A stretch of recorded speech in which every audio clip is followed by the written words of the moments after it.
राजेश अपनी भाभी नीलम का लाडला था। नीलम भी राजेश को अपनी बेटी की तरह प्यार करती थी।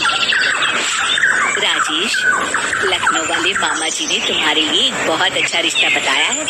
लड़की बहुत अच्छी है, अब तुम शादी कर लो। अरे नहीं भाभी, शादी तो बर्बादी है। भला तुम्हारे हाथों के खाने में जो स्वाद है वो किसी और के हाथों में कहा। मुझे अभी शादी नहीं करनी भाभी। राजेश की ना नुकुर करने के बावजूद घर वाले उसकी शादी करवा देते हैं, लेकिन फिर भी राजेश अपनी भाभी का पल्लू नहीं छोड़ता। वो अपनी पत्नी को बिल्कुल तवज्जो नहीं देता था। उसके लिए उसकी पत्नी सुधा का होना ना होना बराबर था। अरे राजेश, तुम अकेले बाहर जा रहे हो, सुधा को भी लेते जाओ। अरे क्या भाभी, हफ्ते में एक दिन तो छुट्टी मिलती है और आप वो भी खराब करना चाहती हैं। सुधा बाहर जाके क्या करेगी, वो घर में ही ठीक है। वैसे मुझे देर हो रही है भाभी, चलता हूँ मैं। राजेश की इस बेरुखी से सुधा हमेशा उदास रहती थी। फिर एक दिन नीलम इस विषय को लेकर अपने पति से चर्चा करती है। सुनिए जी, राजेश को कब अकल आएगी? वो तो सुधा की बिल्कुल कदर ही नहीं करता। अब आप ही बताइए, ऐसे कैसे चलेगा? तुम ठीक कहती हो, राजेश को सही रास्ते पर लाना ही पड़ेगा। चलो मैं तुम्हें एक उपाय बताता हूँ। फिर 2 दिन के बाद नीलम बाजार से खरीदारी करके घर लौटती है। ये लीजिए माँ जी, मैं आपके लिए नई साड़ी लेकर आई हूँ। बबलू, ये तुम्हारे लिए। नीलम सबके लिए कुछ न कुछ लेकर आती है। भाभी, आप मेरे लिए कुछ नहीं लेकर आई क्या? अरे राजेश, तुम क्या समझते हो, मैंने कोई बैंक खोल रखा है या फिर घर के आंगन में पैसों का पेड़ लगा रखा है? तुम हर बात के लिए मुझसे उम्मीद क्यों रखते हो? अब बड़े हो गए हो, अच्छा कमाते हो।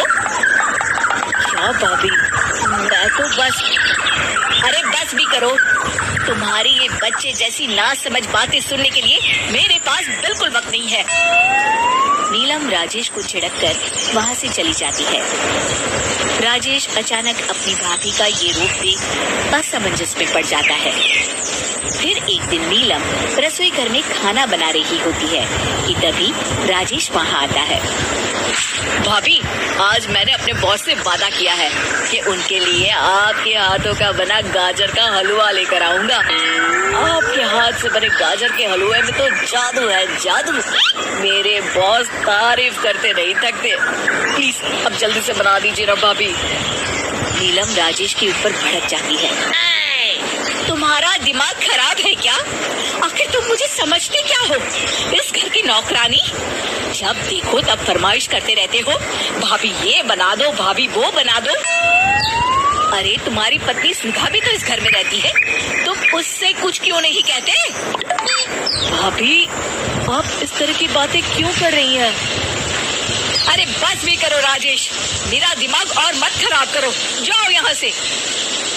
अपनी भाभी का इस तरह बेरुखी भरा बर्ताव देख राजेश को बड़ा बुरा लगता है और वो उदास होकर अपने कमरे में बैठ जाता है।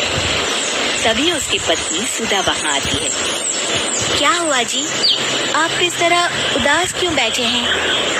राजेश अपनी पत्नी को सारी बात बताता है। राजेश की बात सुनकर सुधा मुस्कुराती कहती है, बस इतनी सी बात। चलिए जी, मैं आपके बॉस के लिए गाजर का हलवा बना देती हूँ। अरे छोड़ो, तुमसे नहीं हो पाएगा, रहने दो। आप तो बस देखते जाइए जी, अभी आती हूँ मैं। थोड़ी देर के बाद सुधा हलवा बना के राजेश को देती है। फिर राजेश अपने ऑफिस चला जाता है।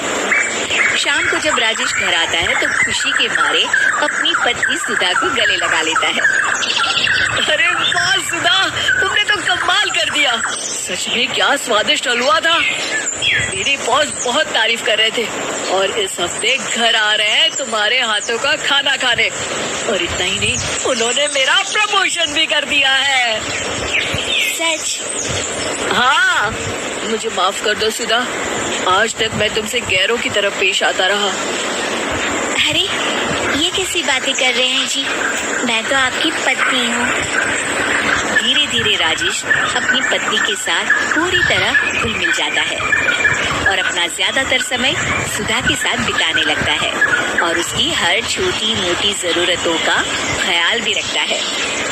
ये देख राजेश के भैया और भाभी बहुत खुश होते हैं।